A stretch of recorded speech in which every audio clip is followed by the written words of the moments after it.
When Tropical Storm Irene came through, just the vast amount of property that it damaged was really amazing. In Brattleboro ourselves, the flooding of the Whetstone Brook went from the west side of town all the way to the east side of town, went through the town, and really left destruction everywhere.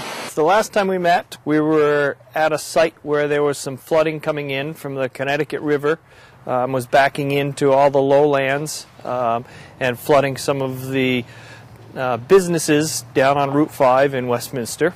Allen Brothers was a business that took a huge hit. Their building was under 5 feet of water. They've been in the process since Irene, putting it back together, and they are open for business, which is really good. Really, with something this size, you have to be able to go it on your own for a couple of days because you're not going to get a lot of help from outside when things are that bad and when it's this widespread a problem that we had. We were actually prepared for FEMA not to come for another couple weeks, 1 to 2 weeks. A FEMA team came. They were able to set up a center here. FEMA hits the ground running. It is really quite impressive once they mobilize. People are trying to get back to their normal routines, getting their lives back in order and back on track.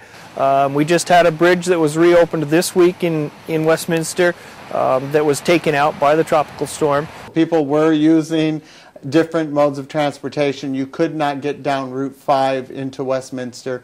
The road was flooded across. They did a great job, the state and Westminster, to get everything cleared away and get the road back open. You need to look and see at the situation and say, okay, how can we make some lemonade out of the lemon we've been given? And you know, and that's what we're trying to do. Yeah, Vermont people are very resilient, and we come together as a community, as a town, as neighbors to help each other get things back to where they were. I would say come and see us because, you know, we are open for business, and Vermont is a very beautiful place before and after Irene.